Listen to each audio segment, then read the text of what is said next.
Opa, boa noite. Vamos começar hoje aqui a primeira live da página Agronomia Jovem. Vamos falar sobre o tema da amostragem de solo, um tema muito importante, pessoal, para todos os estudantes de agronomia, tanto para quem já estuda agronomia, quanto também quem almeja entrar nesse curso, como também técnicos agrícolas, pessoas de diversas formações, até como zootecnistas também. Vamos apresentar um tema muito importante e convidamos aqui, né, a participação de dois especialistas, professores, que passaram pela UFPR, como o professor Antônio Mota e o professor Jair Dionísio, especialista em miocultura. Então, pessoal, já prepara aqui o caderno, eu já estou preparando o meu aqui, porque vamos ter muitos aprendizados para a gente aproveitar. E vou enviar o convite para que os professores entrem aqui na live para participar com a gente, trocar essa ideia tão boa com o pessoal. Vou entrar aqui. Pessoal, vocês estão conseguindo me ouvir certinho aqui? Está dando para ver? A imagem tá bacana? Falem aí como é que tá aí no chat.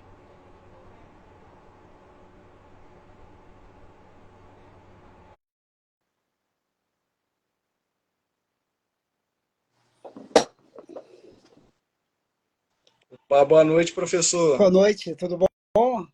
Tudo bom? Tudo certo, graças a Deus. O pessoal tá bem animado com a live aqui, eu divulguei bastante, tem muita gente interessada, perguntando como é que vai ser, muita gente curiosa querendo aprender sobre a amostragem de solo, né? É um tema que o pessoal gosta muito aqui na Agronomia Jovem, tema de solo, calagem, adubação, tudo que é desse universo, né, da ciência do solo, o pessoal é muito interessado e muita gente mandou mensagem para mim perguntando como é que vai ser a live, quem que vai participar, e eles estão bem ansiosos aqui. Oh, que bom, que ótimo. Que bom, então. Boa noite, então, Paulo, tudo bem? Boa noite, professor Mota. Boa noite, tudo bom? Vocês estão ouvindo bem? Vocês estão vendo a gente bem? Paulo, está nos vendo? Está nos ouvindo? Estou ouvindo sim, perfeitamente, professor. Tá certo, então. Falei com eles aqui para eles já pegarem o caderno, já para fazer bastante anotação, já estou comigo aqui também, olha. Opa! Junto aí. Isso é importante. Isso é importante. Tá certo, então. Paulo, como a gente convidou para as 8 horas, né? Você quer fazer a abertura? Você quer começar? Fique à vontade. Bom, então, pessoal, vamos começar aqui a falar sobre o tema amostragem de solo, que é um tema que é muito importante, um tema fundamental, que na agronomia, né, poucas pessoas se dão conta disso, mas durante um processo que você vai planejar o manejo da fertilidade do solo, um ponto muito importante é você saber o que você tem naquele solo, quais nutrientes você tem disponível, sobre o pH daquele solo também, se tem elementos que são tóxicos, como é o caso do alumínio, e assim a gente consegue obter informações. Para a gente fazer essas análises químicas de fertilidade, a gente tem que fazer uma amostragem muito bem feita, porque erros no processo de amostragem de solo podem gerar até cerca de 50% ou mais de erros na análise final dos resultados, né? Então, é uma etapa muito importante e que não tem ninguém melhor para falar sobre isso do que os professores aqui que a gente convidou para essa live. Então, eu gostaria que os senhores pudessem se apresentar primeiro, para o pessoal já ficar por dentro de como que é a trajetória de cada um. Tá certo, então. Então, eu vou começar, né? Eu sou o professor Jair Dionísio, né?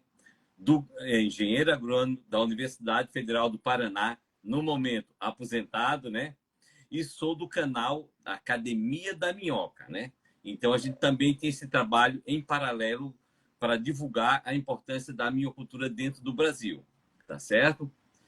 E para nós é uma satisfação muito grande poder fazer esse trabalho juntamente com o Paulo, fazer essa integração de dois grupos assim isolados, né? O grupo da Universidade Federal do Paraná e o Paulo aí que é estudante da Universidade Federal Rural do Rio de Janeiro, tá certo?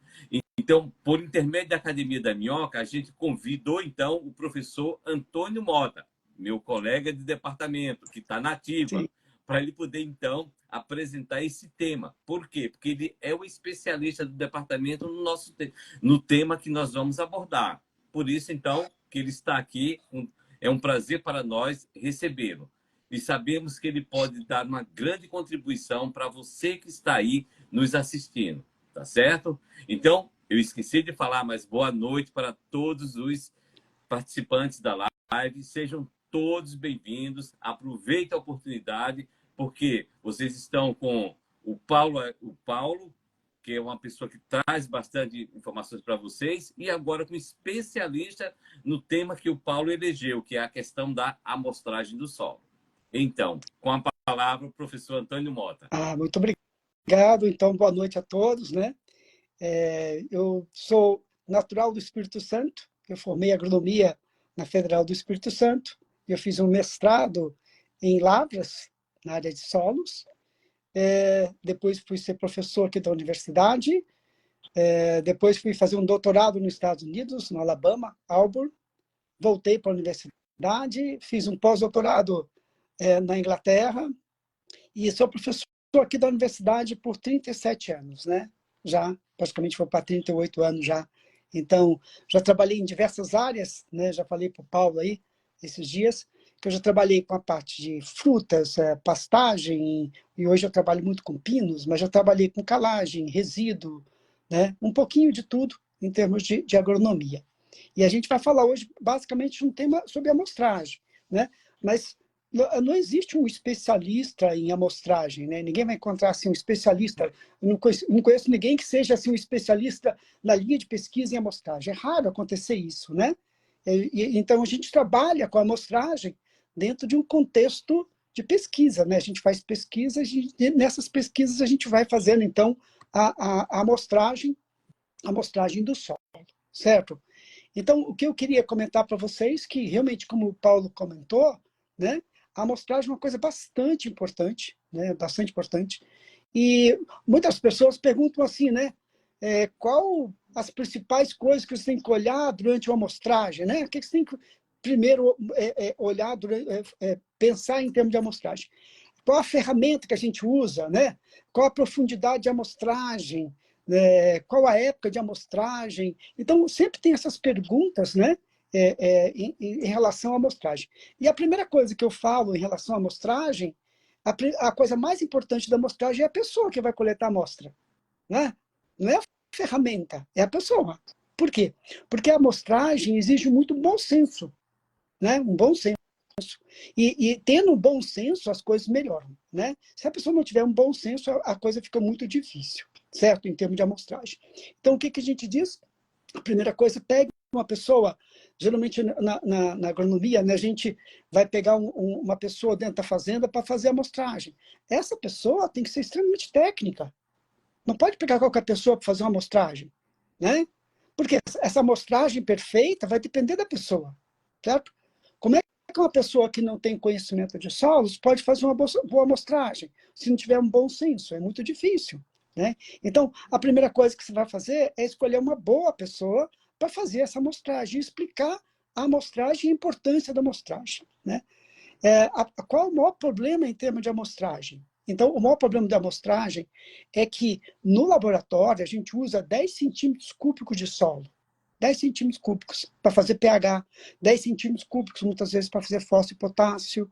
E quanto que a gente tem lá no solo? Bem, só no hectare 0,20 centímetros de profundidade, nós temos 2 milhões de litros. Então, essa relação entre a quantidade que você usa no laboratório com a quantidade que você tem para mostrar no campo é muito grande.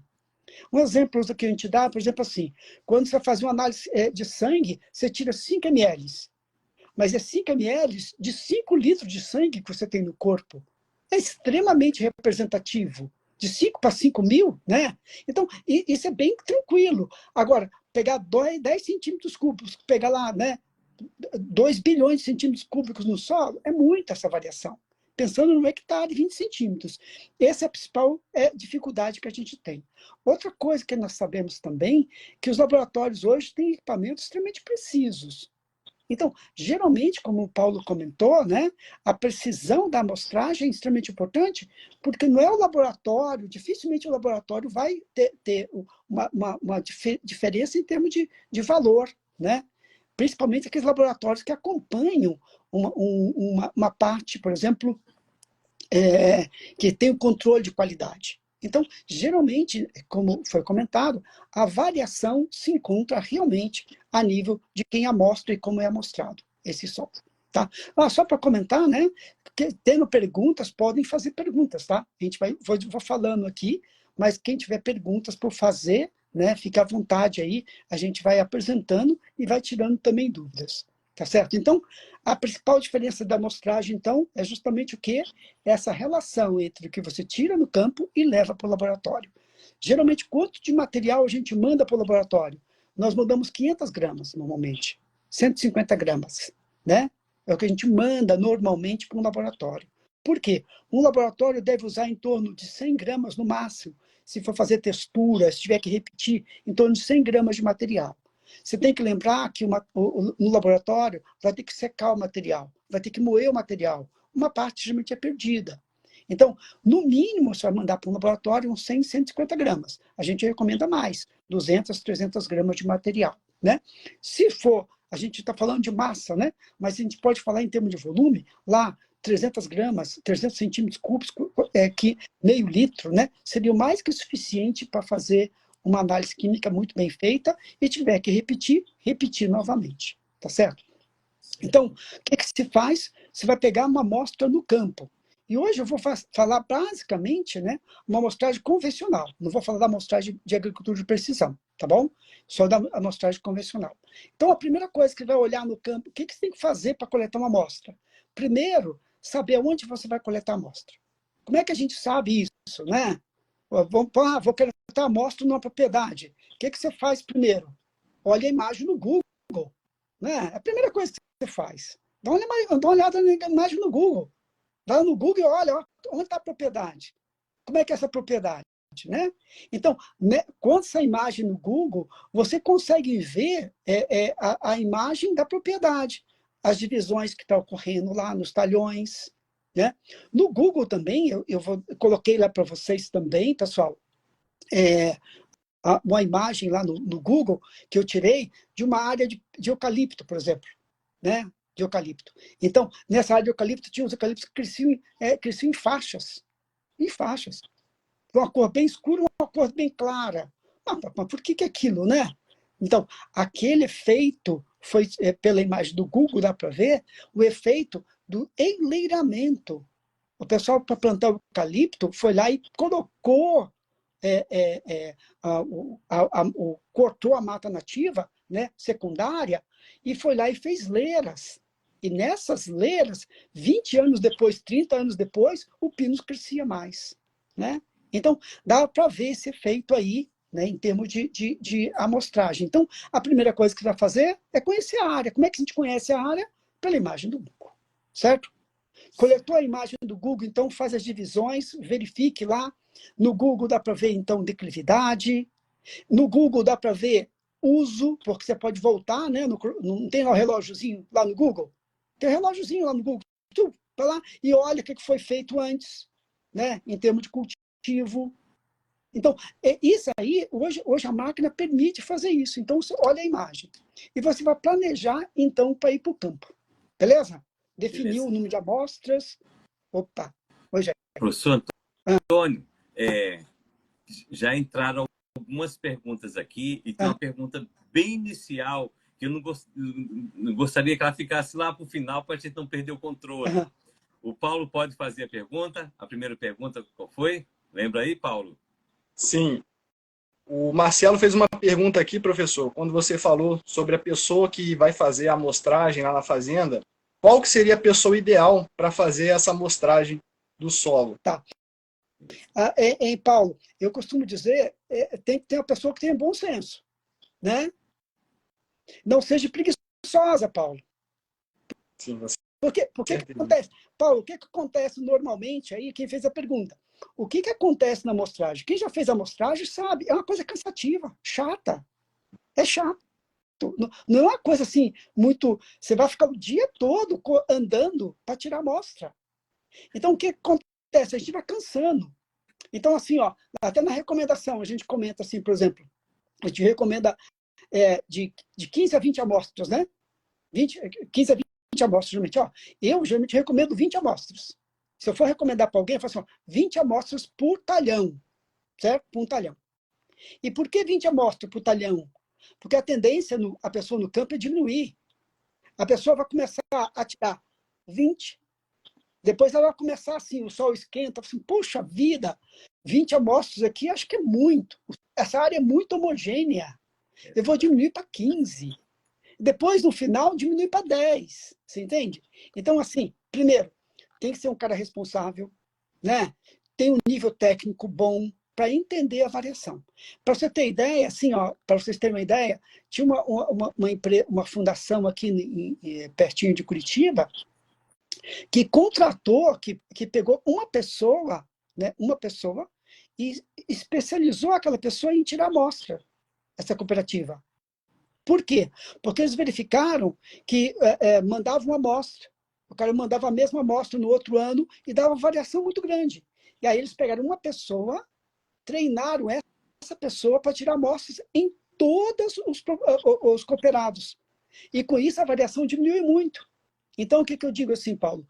No mínimo, a pessoa tem que conhecer a amostragem, tem que ser um técnico agrícola de preferência, um agrônomo que seja, mas que tenha esse bom senso e essa boa vontade de saber que aquilo ali vai ser importante. E aquela amostra, 15 amostras, ele tem que ser um cara consciente para manter esse número de amostras, 15 ou 20 amostras por hectare. Né? E isso eu estou falando assim, 15 a 20 amostras, né? Geralmente a nível de campo, por exemplo, a gente faz isso muito na pesquisa, né? A gente vai para o campo com um prazo determinado, 2 dias, por exemplo, para ficar na área. Aí a gente tem que coletar 15 amostras. E torna-se difícil muitas vezes. A gente tem que diminuir muitas vezes, até diminui, né? Mas em função do quê? A gente sabe que existe um número mínimo. Por exemplo, esse 15 amostras que a gente fala, 15 amostras, ela dá uma variação em torno de 15 a 20%. O que significa isso? Se você for coletar lá 20 amostras agora numa área e for lá na mesma área coletar 20 amostras, você tem uma variação de 15 a 20%. Né? Então, o que acontece? Se você coletar 5 amostras, essa variação vai ter 30, 40%. Se você coletar, vamos lá, 5 amostras, a variação vai ser 40, 50%. Certo? Então, o número de amostras nos define a precisão que você quer. Só que tem uma coisinha também, Paulo. Desculpe, quem perguntou, né? É o seguinte, alguns elementos são mais variáveis que outros. Pode ser que 5 amostras para pH seja uma coisa normal, porque o pH varia muito pouco. Lembra que pH é em escala de log? Se é em escala de log, 5,2, 5,1, a diferença de hidrogênio já é bastante grande. Então, o pH é o parâmetro mais estável que tem. Quais são os parâmetros mais variáveis que existem? Fósforo e potássio. E é justamente qual? É justamente que a gente aduba. Não é fósforo e potássio que a gente aduba? Então, fósforo e potássio são os elementos mais variáveis. Principalmente o fósforo é o mais variável. Então, esse 15 a 20 amostras, elas nos servem para aqueles elementos com alta variação.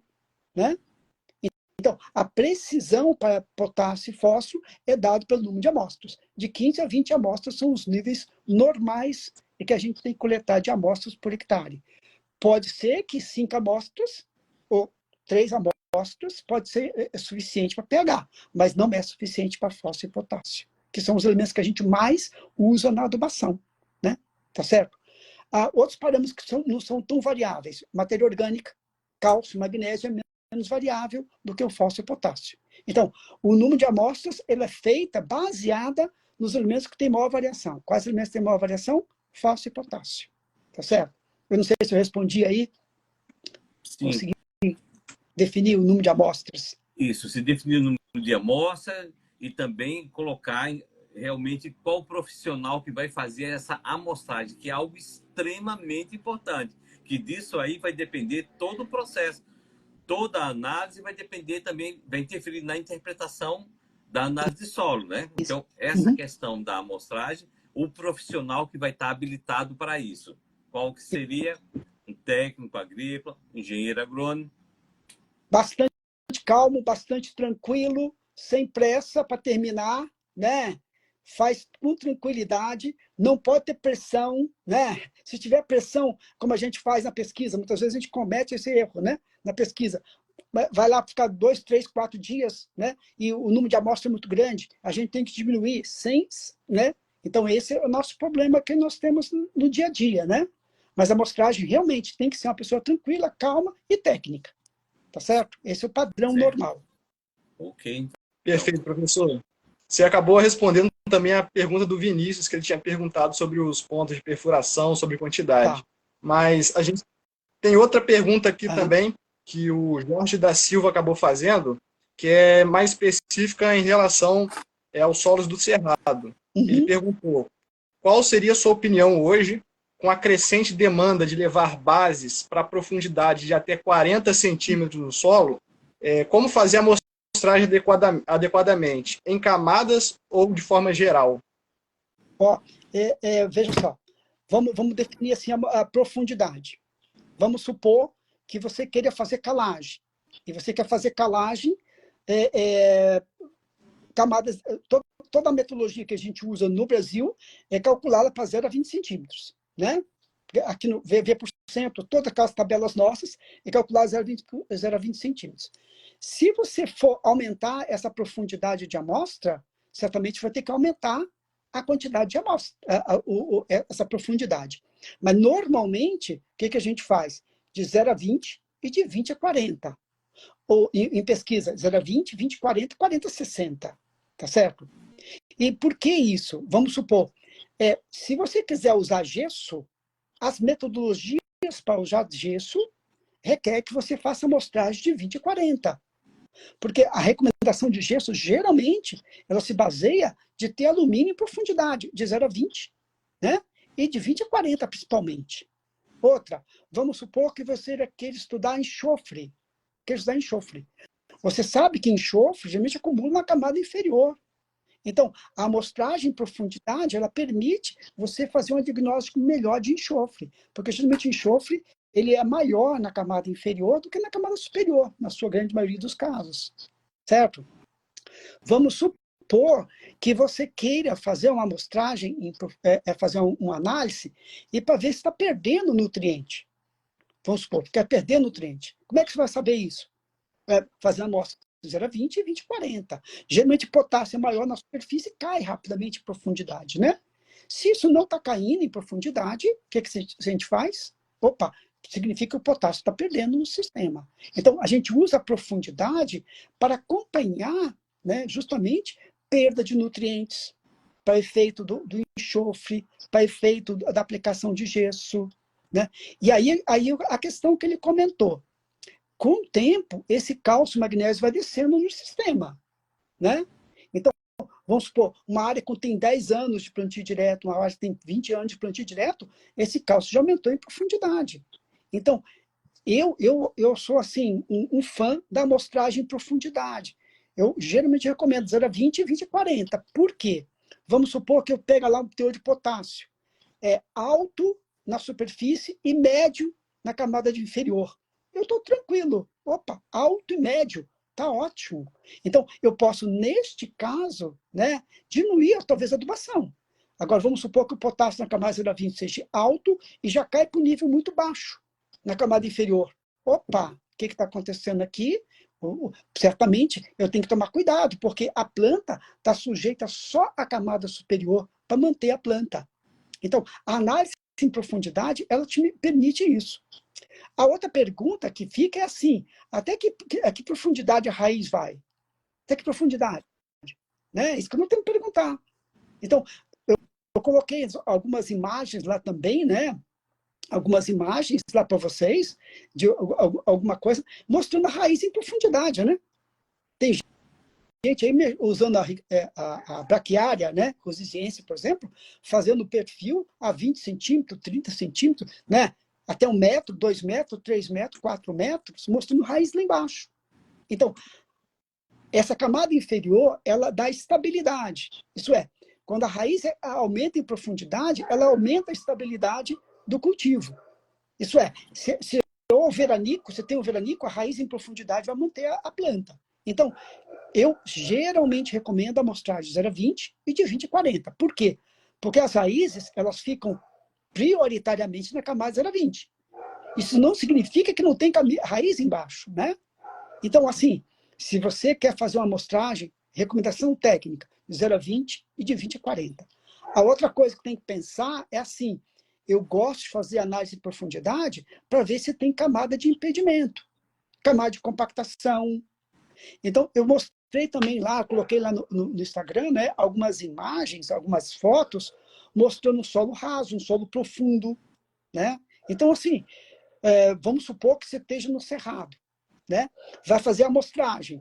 De 20 a 40, lá você começou a apresentar um pouquinho de pletopentita, pentita, né? Camada de ferro. Opa, tem problema, né? Isso é um problema. Então, a análise em profundidade permite isso. Outra, eu sempre, quando você faz uma análise química perfeita, eu recomendo pegar no talhão 2 ou 3 pontos e até 1 metro de profundidade, para ver a profundidade do solo, né? Por exemplo, você está em cima de um horizonte A proeminente, A fraco, A moderado, que A que é este? Então, assim, vamos supor que eu pego um horizonte A de 20 centímetros. Aí, em outro lugar, tem um horizonte A de 40 centímetros, né? Pela perfuração que eu faço. Esse 40 centímetros, ele dá uma característica muito mais, vamos supor assim, muito mais estável em termos de matéria orgânica, suprimento de N, de enxofre, né? Então, sempre que possível, faça análise de profundidade. Só tem um pequeno probleminha em análise de profundidade. Qual é o problema da análise de profundidade? É trabalhosa.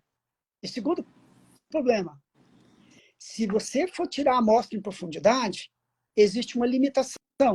Você faz a amostra 0,20, e quando você for fazer de 20 a 40, parte do 0,20 cai dentro lá embaixo, né?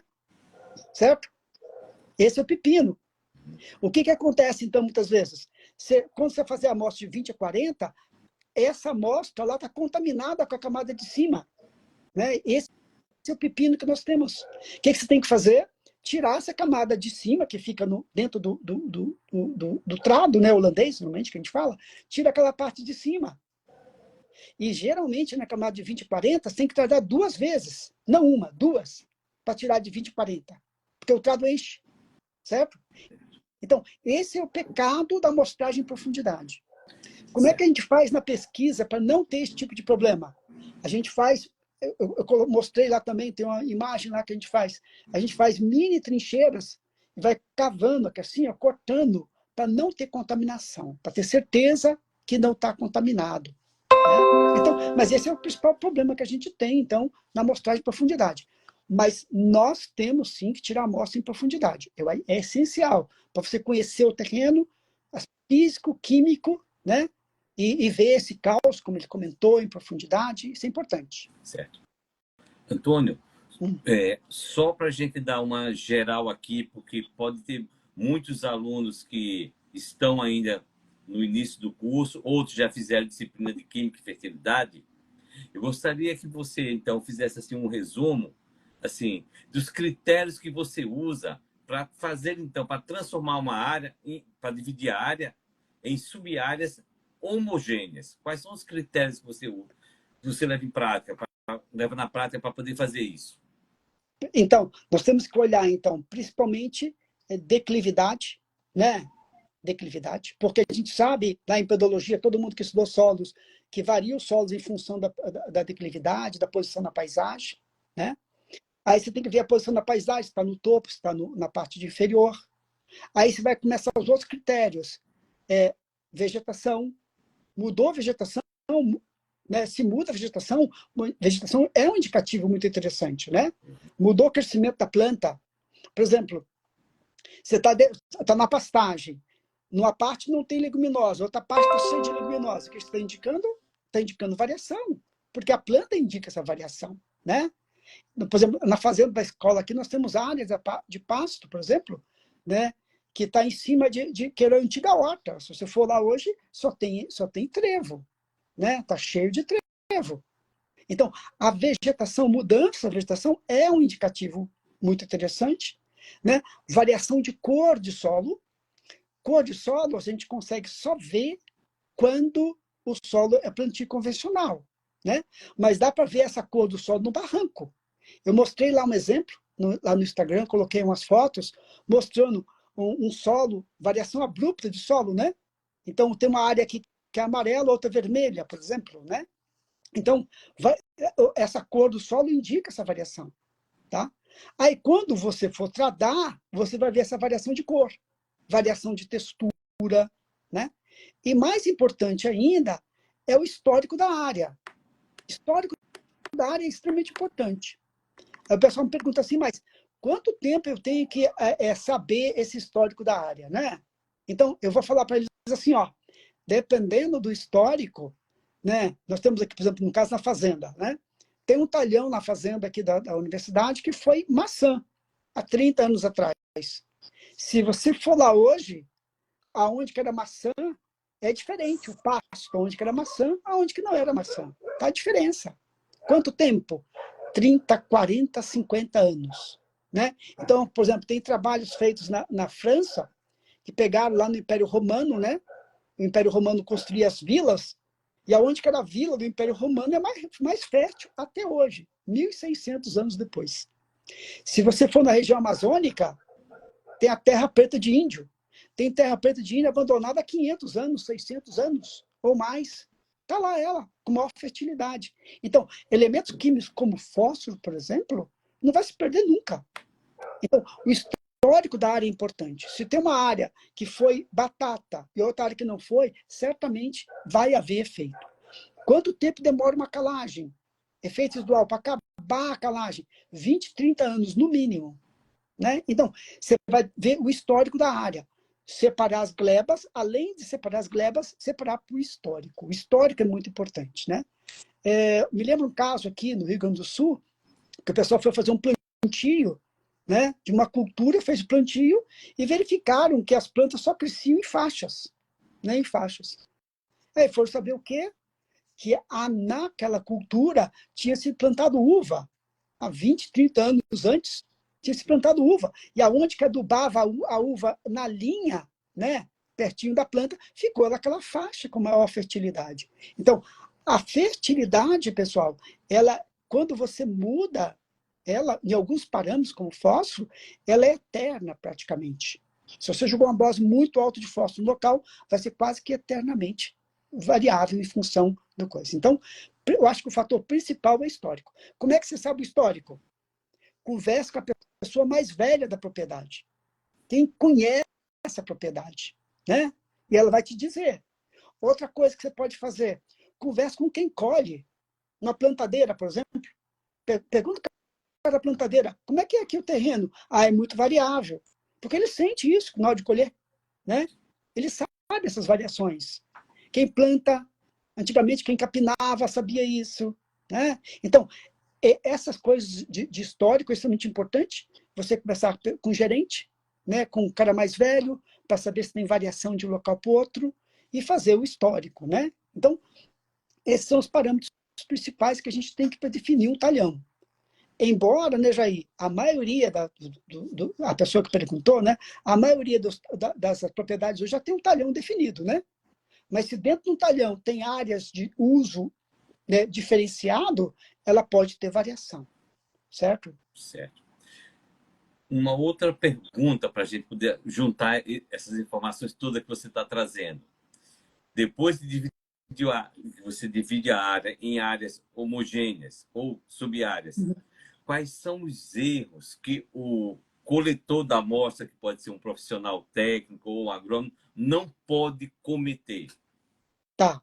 Então, assim, ó, vamos supor, tá plantada a cultura. Vamos supor que tenha plantado uma cultura, certo? E essa cultura seja lá espaçamento de 50, 60 centímetros, vamos supor. Beleza? Você pode tirar amostras na linha e na entrelinha, certo? Então, assim, se a cultura foi recém-cultivada ou recém-colhida, principalmente no plantio direto, nós temos linhas, né? Certo? Então, geralmente, eu não recomendo coletar amostras na linha de plantio. E por que não recomendo tirar amostra na linha de plantio? Porque a boa parte dos adubos que a gente usa, fosfatados, principalmente, ele não solubiliza de uma safra para outra, geralmente. Então, preferência é tirar na entrelinha as amostras. Tá certo? Outra coisa importante, né, que você tem que se separar, manchas, né? Tem que tirar manchas, evitar manchas. E da onde vem essas manchas? Vamos supor que o cara tem lá uma área de 20 hectares e ele for aplicar calcário. E para aplicar calcário, ele jogou calcário numa parte, ali na entrada do talhão. Aquele local tem um pH muito mais alto, normalmente. O que você vai fazer? Você vai evitar essa área. Por quê? Porque essa área está superestimada, né? Ou ainda, o cara vai usar adubo orgânico, jogou um montão de adubo orgânico ali. Essa área vai estar... né? Então, você pode ter ali crescimento maior ou menor, né? Tá certo? Então, você vai tirar essas áreas que são manchas. Essas manchas podem ser tanto no aspecto produzir mais ou produzir menos. Por exemplo, muita gente entra numa área nova, quebra lá os cupins, né, numa pastagem e vai plantar. Aquela área onde foi o cupim, ela é diferente, né? Ela veio de baixo. Então, essa é uma mancha, né? Então, essas manchas são comuns ocorrer, né? E você tem que fugir dessa área. Por exemplo, vamos supor que você está numa área que usa integração lavoura-pecuária, aonde tem o coxo do animal, aonde o animal dorme, ele defeca e urina em grande quantidade. Ali é diferente. Você tem que evitar essas manchas também, porque recentemente recebeu uma grande quantidade de material, né?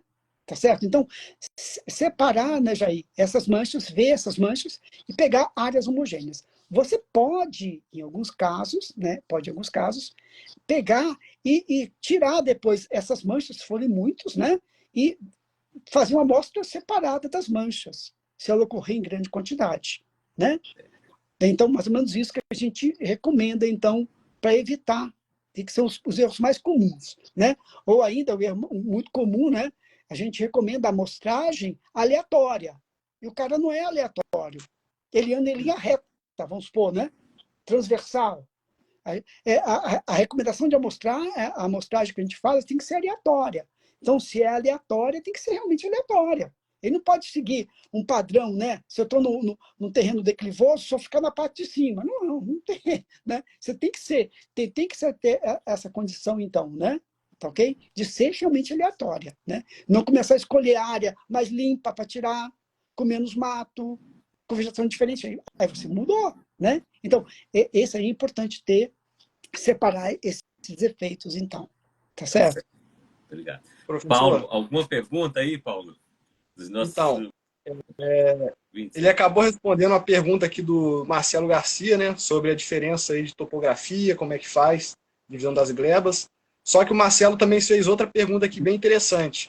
No caso de culturas perenes, como isso é feito? Ele fez uma pergunta específica para a cultura do cacau. Como que é feita a retirada, em que local é feita a retirada da amostra? Então, o Marcelo, né? Isso, Marcelo.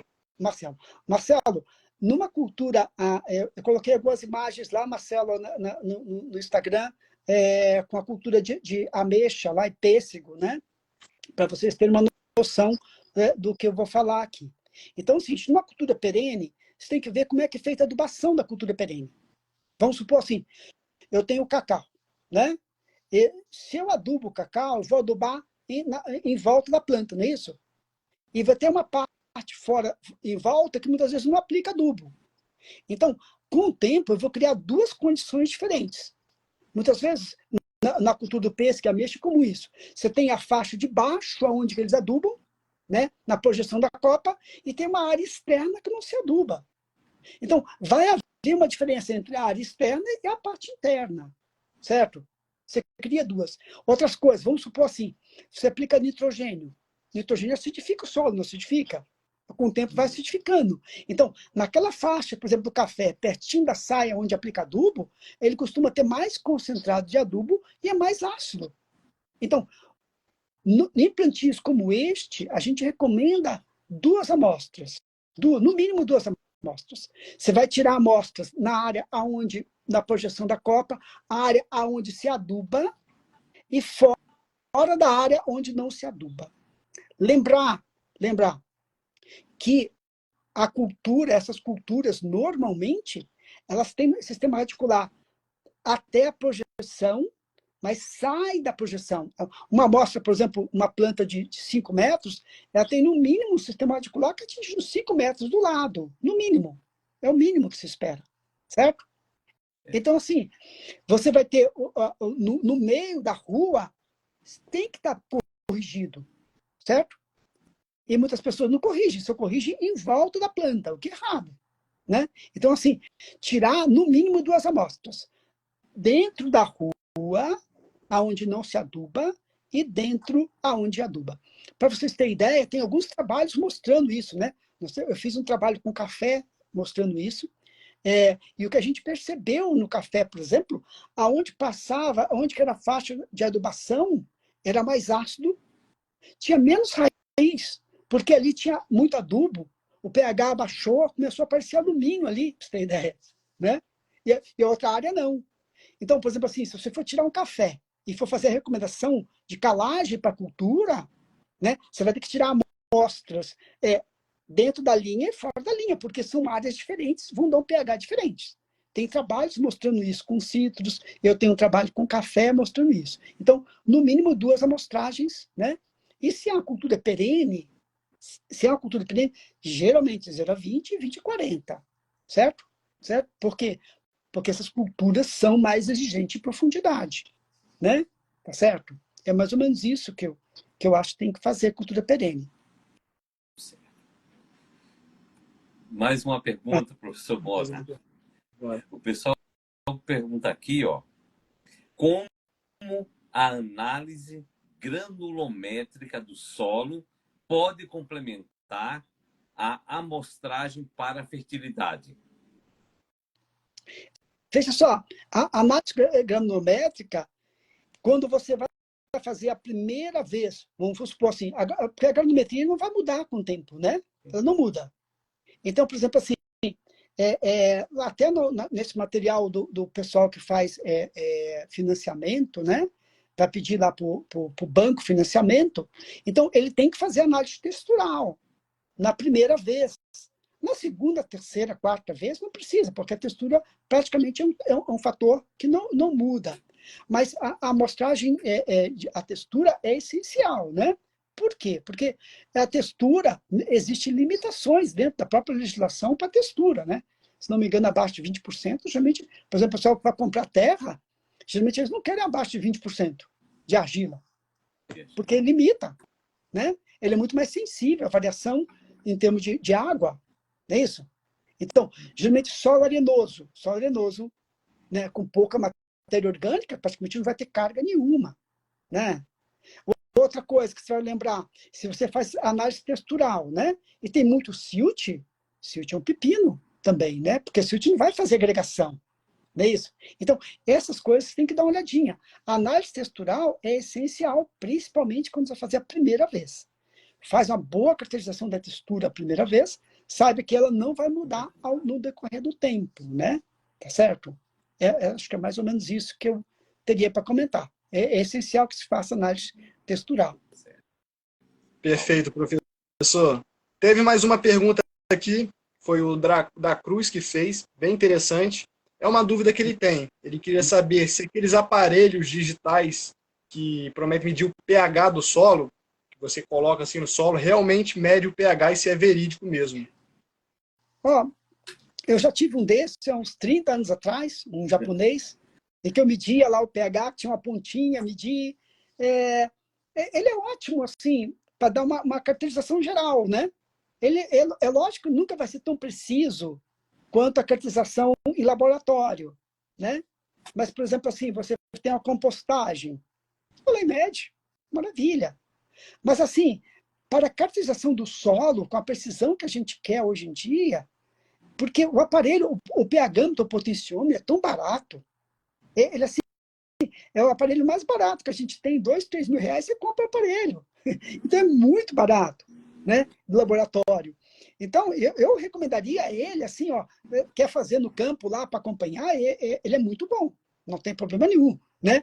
Mas você sempre vai ficar com o pé atrás, não tem jeito. Senão, a gente fica desconfiado, né? Será que é isso mesmo? Porque, olha só, quando a gente lê no laboratório, você tem uma relação solo-solução, tem? Por exemplo, assim, você faz assim, ó, pega 10 centímetros cúbicos de solo, 10 centímetros cúbicos de água ou CaCl2. Geralmente aqui no Paraná, a gente usa 1 de solo para 2,5 de CaCl2. Então, essa relação, ela é fixa, se controla no laboratório. Mas no campo, aquele pH-metro, ele mede em função da umidade que está ali, né?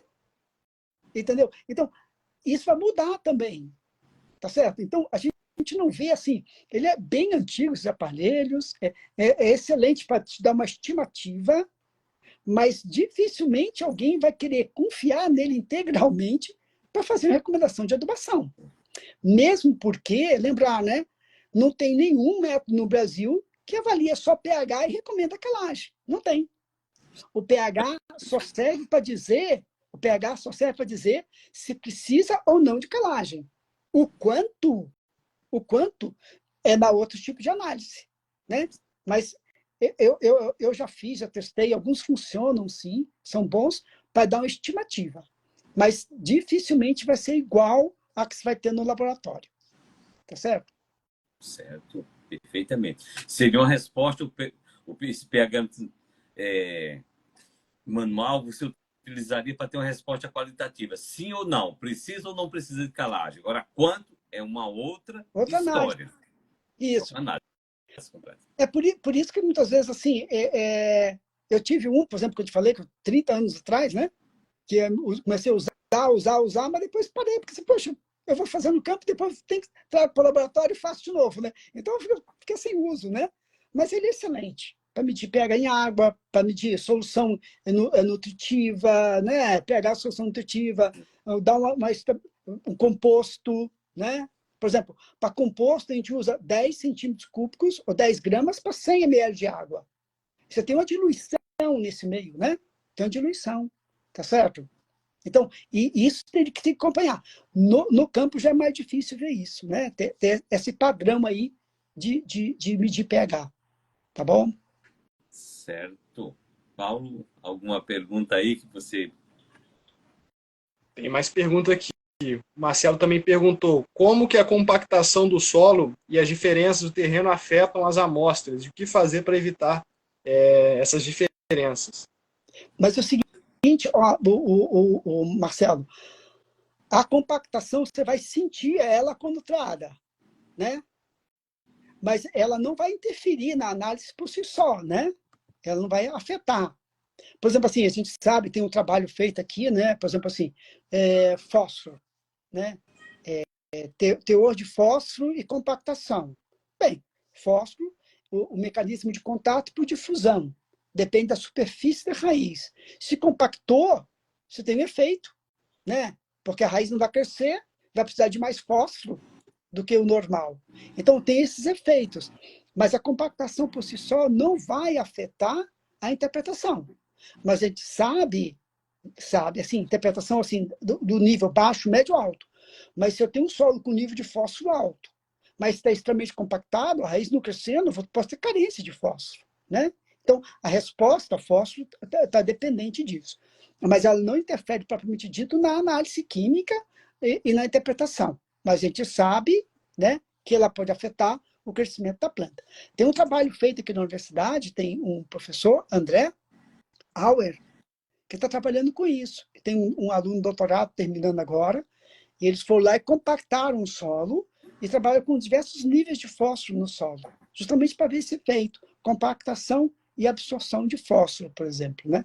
Então, para o mesmo nível, quanto mais compacta, menos crescimento, devido ao menor crescimento articular e principalmente menor absorção de fósforo, né? Tá bom? Antônio, só para complementar essa questão aí, só nos esclareça o seguinte: o técnico, o profissional da área vai fazer a coleta de amostra de solo chegando lá no campo, ele encontra um solo compactado. O que é que ele deve fazer? Não toda a área vai estar compactada, mas em alguns pontos ele identificou que está compactado. Ele deve tratar essa área como uma área isolada. Ela não vai fazer parte da área homogênea que anteriormente ele dividiu a área. Assim, uma área está mais compactada que as demais, né? Sim. É o exemplo, por exemplo, é o exemplo que a gente tem com animais, integração da lavoura-pecuária, né? Então, assim, ó, tem um trabalho feito aqui em Guarapuava, que a gente acompanhou, que tinha integração lavoura-pecuária. Então, onde os animais deitavam e dormiam, eles pisam mais, eles urinam mais, Sim. e aí compacta mais.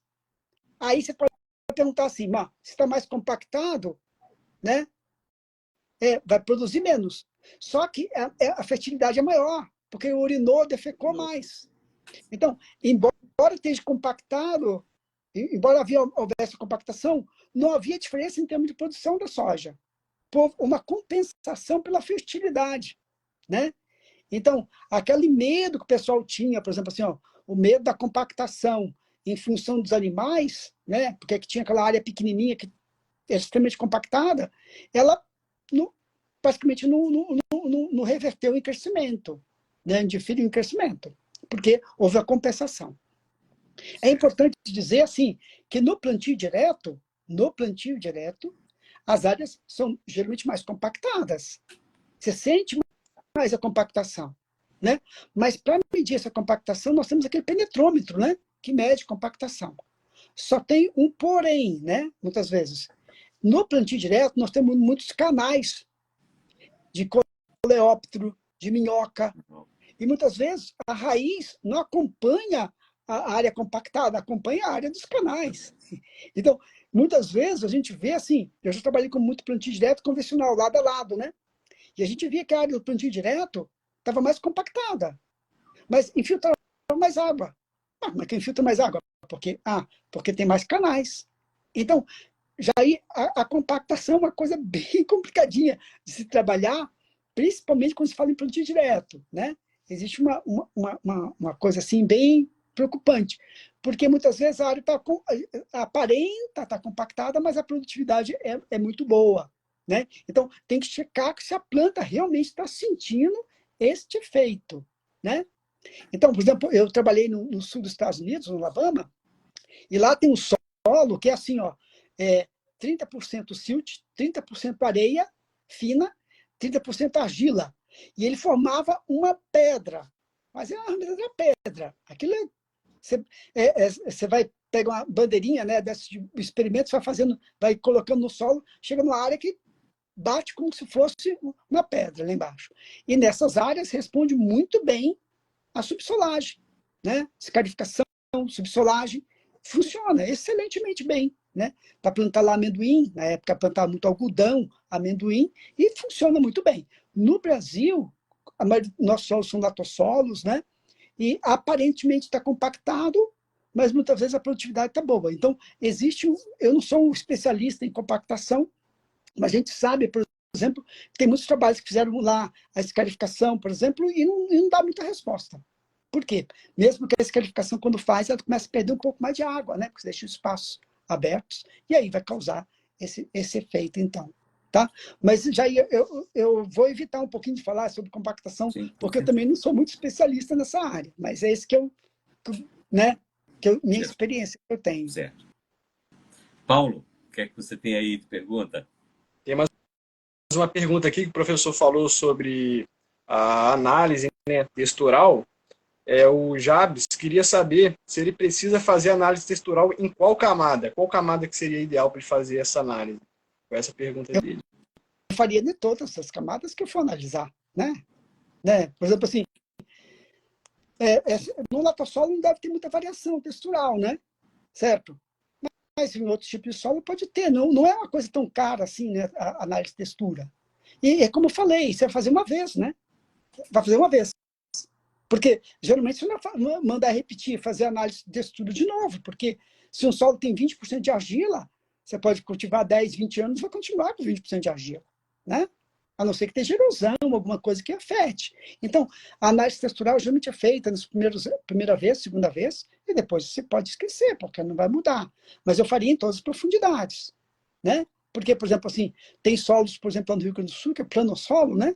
Que tem lá uma camada de cima arenosa e embaixo argilosa, né? Para plantar arroz, isso é importante. Por quê? Porque ela tem que estar argilosa embaixo para algo não infiltrar, né? Então, a análise de textura não é uma coisa tão cara e recomendaria fazer em todas as profundidades que você analisa, tá bom?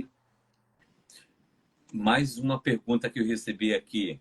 A pessoa informa o seguinte, que ela está numa região na qual não tem laboratório perto. Ela quer saber se pode enviar pelo correio, se pode enviar para uma transportadora, como é que ela pode fazer para que essa amostra chegue a um laboratório?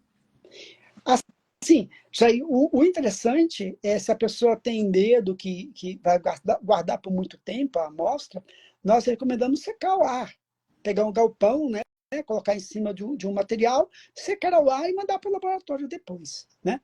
Se você mandar para o laboratório, ela bem úmida, né, e demorar aí uma semana, isso não vai causar muito efeito em termos de mudança. Tá certo? O único elemento que é muito sujeito à mudança, que tem muitos trabalhos mostrando, é o manganês. Secar rapidamente, se não secar.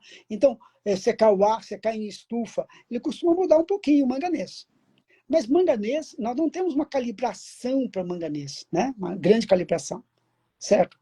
Então, a não ser que se fique por um longo período, se for deixar por um longo período, vamos supor, você vai coletar a propriedade inteira, né? Certo? Então, vai pegando as amostras, vai colocando, deixando o saquinho aberto, para que haja a perda dessa água, para mandar para o laboratório o material já mais ou menos seco, né? Mas não há grandes variações, assim, em termos de estocar nesse material. Tem trabalhos mostrando que a estocagem muda, mas não é tão significativo assim que eu recomendaria você não guardar a amostra, né?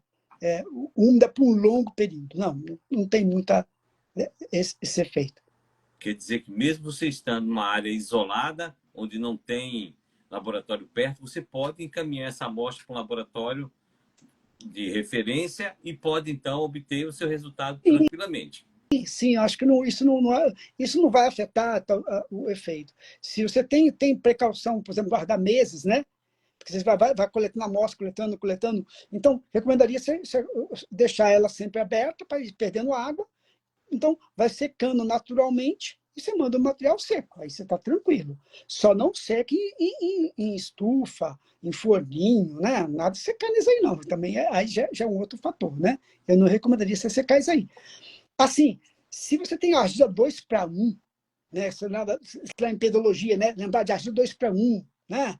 Se você vai secar e não secar, costuma dar variação, porque a argila 2:1 fixa potássio. Tem um trabalho mostrando isso já. Mas não é o nosso caso, não temos muito isso, né?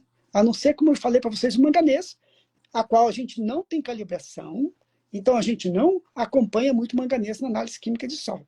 Tá certo? Entendido. Mais alguma coisa, Paulo? Então, tem uma pergunta aqui, que ela não está diretamente relacionada ao tema de amostragem do solo, mas é bem interessante também, uma dúvida que o pessoal aqui que segue a página, é em relação ao feijão guandu. Como que o feijão guandu pode ajudar a melhorar o solo para o cultivo? Puxa vida, aí. O feijão guandu é leguminosa, né? Tem um sistema radicular pivotante, vai incluir nitrogênio no sistema, né? Só que ele é muito agressivo também, né? Se estiver perto de outra planta, ele vai, né? Então, assim, eu não saberia dizer, a não ser aquelas coisas normais da agricultura, né? Que é a leguminosa, que vai adicionar nitrogênio, né? Eu não lembro se o feijão guandu tem alguma alelopatia com alguma a planta, eu não sei se tem, se não tem, então eu fico meio em dúvida. Eu não sou muito, não, como a gente trabalha na região subtropical, a gente quase não tem feijão guandu por aqui. Então, eu vou ficar devendo esta, tá? A não ser que seja uma leguminosa, que adicione nitrogênio, né? Não tenho muito mais do que isso. Certo. Tudo bem. E também recebi uma pergunta aqui, que a pessoa quer lembrar o seguinte, qual realmente o custo de uma análise de solo? Esse custo é impeditivo para que você faça uma análise de solo, para depois fazer uma calagem, uma adubação? Mas vamos lá. Vamos supor que uma análise seja R$ 50, né? Ela foi tirada de 10 hectares, né? Lá, R$ 50. Vamos colocar R$ 100. R$ 100 para 10 hectares. São R$ 10 por hectare. Quanto é um saco de adubo? Quanto custa uma tonelada de adubo? Né? Então, assim, a amostra é uma coisa significante. Eu costumo dizer, a gente que trabalha com laboratório, a gente fala que a laboratório de solo é o primo pobre dos laboratórios. Porque uma análise de potássio no laboratório, uma análise de sódio no laboratório clínica, de análise clínica, custa o que uma análise química de solo faz. Entende? É muito barato. Nós trabalhamos com a margem pequenininha. Tem que trabalhar com quantidade. Então, é muito pouco. É muito pouco. Veja, você vai pegar, no mínimo, a gente usa análise química de solo para 2 a 3 anos, né? Normalmente que a gente usa 2 anos, vamos supor. São 4 safras, muitas vezes. Então, o custo é muito pequeno. Um cara que falar que vai economizar na análise química de solo, não, pelo amor de Deus. Não tem porquê. Você entendeu? Então, é assim, é uma cervejinha, né? É uma cervejinha com que ela sai, né? Então, pelo amor de Deus, não vai pensar que a análise química de solo é cara, que não é cara. É a coisa mais barata que tem, né? Como eu falei, é o primo pobre, porque o mesmo equipamento que faz potássio e sódio na análise clínica é o que a gente faz na análise de solo, e numa análise dessa vai custar a análise inteira, química e física, praticamente, de um laboratório convencional nosso, tá certo? E é por isso que o laboratório de solos, hoje em dia, passa perto, né? Porque você tem que pagar. O custo maior do laboratório é a instalação, né? E a mão de obra, que exige mão de obra, né? Então, pelo amor de Deus, não tente economizar na análise química de solo, né? Ótimo, ótima informação. Não economize na análise de solo. Porque considerando todos os custos de uma lavoura, vai ser centavo, vai ser insignificante. Exatamente. Tá certo. Pessoal, a gente já está com mais de 1 hora de live, né, aqui. A gente está aproveitando aqui o professor Antônio Mota, né, para poder obter bastante informação, né, para nos ajudar na nossa formação, né? E a gente tem tempo limitado para poder fazer isso com o professor, né? Isso. Então, a gente gostaria, assim, né, de reservar mais 5 minutos, né, para alguém tirar dúvida, né? O Paulo poderia ver aí se tem alguma pergunta e o professor Mota esclareceria, né? Para a gente poder, então, dar continuidade ao trabalho. Paulo, então, tem alguma pergunta aí, Paulo? Vamos priorizar algumas perguntas aqui que já foram feitas, né? A gente vai ter outras oportunidades assim para fazer mais live, o pessoal perguntar mais. Mas o pessoal, quem foi o nome aqui? Deixa eu dar uma olhada. O Pedro Souza, ele fez uma pergunta aqui. Como fazer calagem em regiões com difícil acesso ao laboratório para análise? Como que faz nesse caso? Que você não tem muito recurso próximo ali de um laboratório. Mas cara, você manda pelo correio, né? Não vejo essa dificuldade. Assim, vou lhe falar, chega a carta lá, né? Chega adubo. Se chega adubo, tem que ter correio, né? Então, eu acho assim, as empresas de adubo, muitas vezes, em muitos estados, a Emater faz, né? O serviço de extensão faz esse trabalho de mandar, de coletar, de enviar. Então, eu não creio que esse seja um impedimento hoje em dia, né? Se a pessoa vai na cidade, leva para um correio, o correio tem esse sistema que envia essa amostra. Então, é muito tranquilo. Acho que não tem, né? Tem os saquinhos próprios, geralmente saquinhos pequenininhos. Lembrar, por isso que eu falo para vocês, não vai levar 2 quilos de solo de uma amostra, né? Por isso que a gente fala 200 gramas, 300 gramas, porque você vai pagar 1 quilo, né? Vai pegar 5 amostras. Se for um solo seco, 5 amostras, 1 quilo, né? Para mandar no laboratório, é muito barato, então muito tranquilo, né? Então, eu acho que isso não pode ser um impedimento, né? Para você tocar se você quiser ser técnico, né? Porque vê só, existe no Brasil gente que faz análise e não usa. Só faz para mandar para o Banco do Brasil, né? Tem esse tipo de coisa, né? Infelizmente, né? Tem gente que... Para você ter ideia, eu sempre conto essa história, né? Que a gente recebia muita amostra aqui de uma região chamada... no município vizinho. E o pH sempre alto lá. E teve uma época que começou a vir pH bem baixo daquela região. Sabe por quê? O pessoal queria calcário de graça, coletava amostra no barranco e mandava para a gente. Certo? Então, é assim, cara, a amostra só é uma coisa séria, não é, né, não é para brincar, para ganhar. Então, tem que ter uma seriedade, né? Tá certo? E acho que tem essa parte, então. Beleza? Beleza. Então, como já está esgotando o nosso tempo, eu queria pedir a permissão ao Paulo para poder, então, falar dessa questão que o professor Mota colocou, né? De coisa séria. Coisa séria. Mais ainda, né?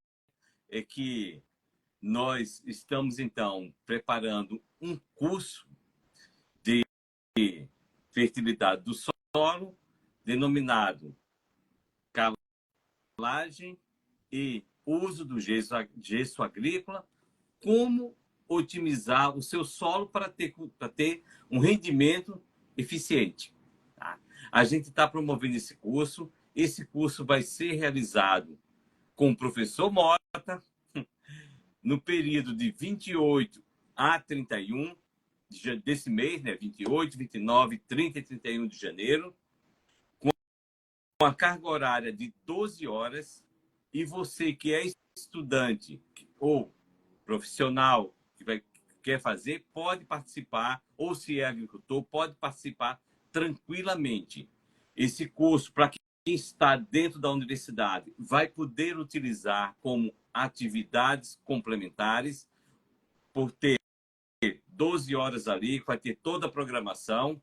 E eu garanto para vocês que, se vocês participarem desse curso, vocês vão ter uma revisão, vocês vão ter um aprofundamento muito bom desse tema. Hoje o professor Mota falou apenas, digamos assim, 5% do que ele preparou para vocês. Ele só começou. E outra coisa, o curso vai ser pela plataforma Zoom, não vai ser aqui no Instagram. Então, vocês vão ter a oportunidade de estar em contato direto com ele, assistir às aulas e poder explorar toda a bagagem que esse professor tem. Então, se eu fosse você, eu não perderia essa oportunidade. Porque é assim que a gente cresce com esses cursos, com essas lives, com esses treinamentos. É o que faz o diferencial do nosso dia a dia de quem está só na sala de aula. Ou seja, na sala de aula a gente vai ter a visão única de um professor. E aqui, vocês fazendo curso por fora, vocês vão, no mínimo, dobrar a forma de observar ou obter uma conceituação. Tá certo? Então, todos vocês estão convidados a participar desse curso. Tá certo, então? Paulo?